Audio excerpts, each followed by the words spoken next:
पेशा SSP मटियारी नूरुल हक रिंद जी सख्त हिदायतुन ते ज़िले मटियारी पुलिस जो मंशियात फरोशन खिलाफ सख्त कार्रवाई। 3 मंशियात फरोश गिरफ्तार केस दाखिल।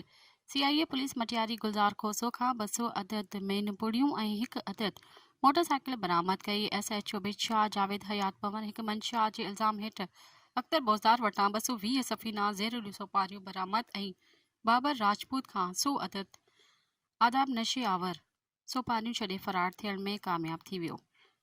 जिन मथां केस दाख़िल कया विया आहिनि। हाल पुलिस माशूक माछीअ वटां 4 शराब जूं बोतलूं बरामद ऐं हामिद अरबाब वटां 2 शराब जूं बोतलूं जेके छॾे फरार थियण में कामयाब थी वियो। मंशियात हेठि गिरफ़्तार जवाबदारनि खां वधीक जांच कई पई वञे। मज़ीद ख़बरनि ऐं तफ़सीलात लाइ विज़िट कयो असांजी वेबसाइट www.awamiNewsHD.com ऐं ॾिसंदा रहो अवामी न्यूज़ HD।